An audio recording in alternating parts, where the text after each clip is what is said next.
Before maps divided us, before names like sub-Saharan or developing world were stamped across our soil, Africa was one alive, sovereign, unafraid. It was not just a continent. It was a living canvas of divine design. The Nile whispered stories to the deserts. The Sahara sang to savannas. And the winds carried wisdom from the Horn to the Cape. Every mountain had a memory. Mount Kilimanjaro, still cloaked in eternal snow, watched empires rise and fall. It saw queens crowned with coral beads, kings clothed in wisdom rather than war. Our mountains were not just landscapes. They were witnesses. They were elders. And the trees, the baobabs, those ancient archivists, stood tall even then, their roots deep in both earth and memory. If they could speak, they would tell of councils held beneath their arms, of songs born without instruments, of children taught not from books, but from stories breathed into the air, from the forests of Congo, where drums spoke in syllables only the spirits fully understood, to the dunes of Sahel, where nomads mapped the stars with their souls. Africa pulsed with purpose. The land was not simply walked upon, it was lived with. We had no need to document greatness in textbooks. Our monuments were the earth itself, the pyramids of Sudan, the obelisks of Aksum, the stone cities of Zimbabwe. They were our libraries made not of pages, but of pillars. Our stories weren't told to prove our worth. They were carved because we already knew it. And so Africa remembered, even when the storms came, even when they tried to rename the rivers, even when they said we had no history before their boats arrived. The land held our truth like a sacred drum silent sometimes, but never broken. We were never waiting to be discovered. We were watching. We were speaking in ways the world refused to listen to, through rhythm, through stone, through spirit. And though they came to ride over us, the land refused to forget. They did not just conquer our land, they conquered our story. The first war was not fought with bullets. It was fought with ink, with silence, with substitution.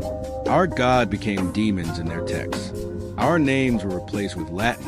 Our tongues were deemed inferior, too wild to be written down. The missionaries came with crosses, but they also came with erasers. They told our children that their grandmother's stories were fairy tales, that their father's wisdom was backward, that the gods who walked with our ancestors were figments of darkness. And then they rewrote the beginning of time. They told us the Nile began in Europe, that the pyramids were accidents, that civilization came from ships, that Africans were the recipients of history, not the makers of it, but the soil still holds our footsteps, and the stones still echo our names. Imhotep, once revered as a father of medicine, was stripped of his name and rebranded through Western tongues. The temples he designed stood before Hippocrates ever drew breath, but textbooks made sure we forgot. Until now, they feared what would happen if we remembered, because to remember is to reclaim. To remember is to write again in our own tongues, with our own truths. To remember is to dethrone the colonizer, not with violence, but with vision. So the pen once used to bury us is now our resurrection.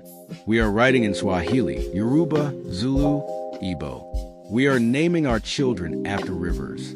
We are telling our stories not for permission, not for praise, but because they are ours. They said we had no science. But long before telescopes and satellites, the Dogon people mapped the stars with accuracy that modern astronomy still marvels at. They spoke of Sirius B, a star unseen to the naked eye long before Europe had a word for gravity. Our architecture was not mere shelter, it was philosophy in stone. In Mali, mosques grew from the earth, echoing the rhythm of prayer and clay. In Nubia, our temples aligned with the sun. In Great Zimbabwe, walls rose in spirals, not to fortify but to teach harmony.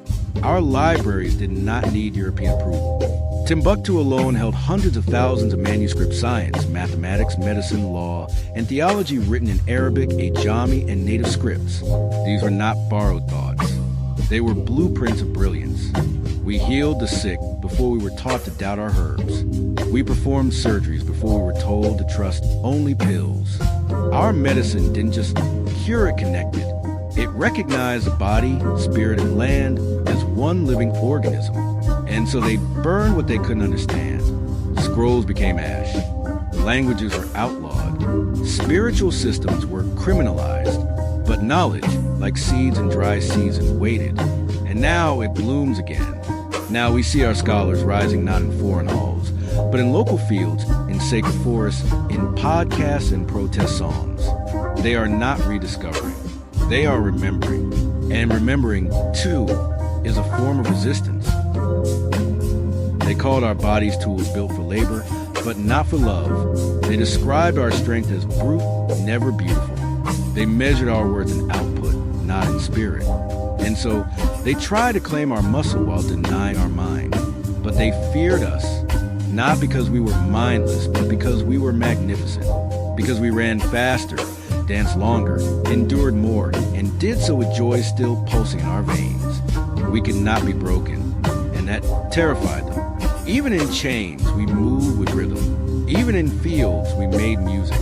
Even in suffering, we turned groans into hymns. Our bodies did not wait for permission to express the divine. They just moved. They remembered what freedom felt like. They labeled our women strong enough to carry pain, yet too wild to be protected. They called our men dangerous, yet denied them the right to protect their homes. They used fear to control what they could not define.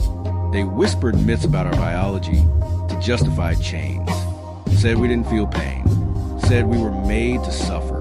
But every scar on our backs told a different story of endurance, of defiance, of memory etched into flesh. Today, we still carry that tension. In hospitals where our pain is ignored. On streets where our presence is profiled. But even now, our walk is a declaration. We are not just bodies. We are memory in motion, power in form. They expected submission, but we responded with spirit. They came with shackles, and we replied with songs. They brought whips, and we braided maps into our hair. They spoke of dominance, and we whispered freedom so softly, yet so powerfully it shook empires. The Agoji women marched barefoot, their eyes fierce, their spears kissed with flame. They did not ask for protection. They became it, in Dahomey and beyond. They rewrote the idea of what a warrior could be, and they did it as daughters of Africa. In Haiti, rebellion was not sparked by guns, but by drums, by midnight chants and moonlit ceremonies. Our resistance was not just military, it was memory and mysticism. It was rhythm. It was rage transformed into ritual.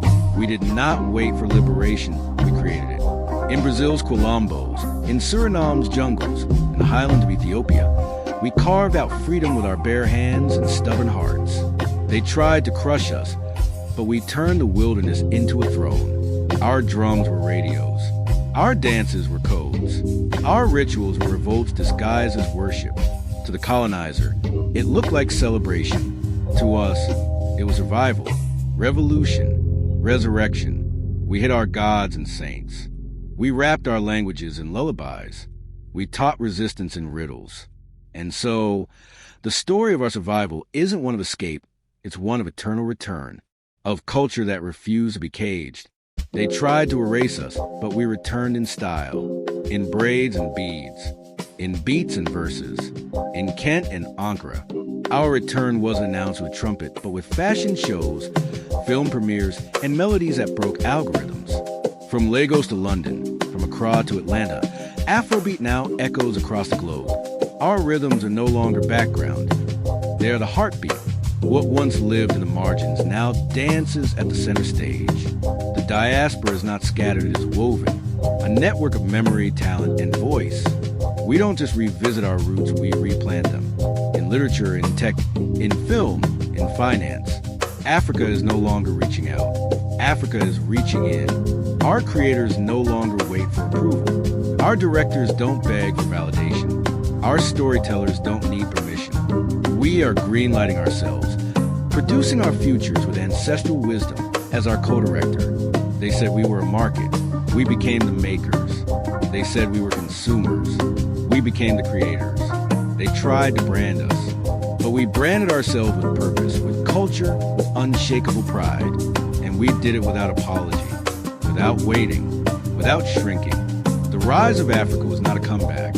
It was a continuation, because the story was never over. It was simply interrupted. Now we press play. They don't fear the past. They fear what we do with it, because to know our history is to unlock a weapon more powerful than armies: identity. And once you know who you are, no one can sell you a lesser version of yourself. Our present shakes systems because it was never supposed to thrive. They built the world without us in mind, and yet here we are shaping tech, influencing policy, disrupting media, reclaiming space. We speak in tongues they try to silence. We wear what they once mocked. We pray in ways they try to outlaw. And every time we rise, we prove that domination is temporary, but dignity is eternal. They still try to rename us, to reframe us, to reduce us. But the land knows, the spirits know, we know that Africa is not a shadow of the West. It is its mirror, its origin, its future. Our future isn't feared because it's dark. It's feared because it's luminous. It's the kind of light that exposes injustice, that dissolves lies, that reclaims power without asking for it. And so we rise not to dominate, but to remember, not to erase, but to restore, not to conquer, but to create. Africa does not need to prove it belongs. Africa is the blueprint, and that is what they fear most.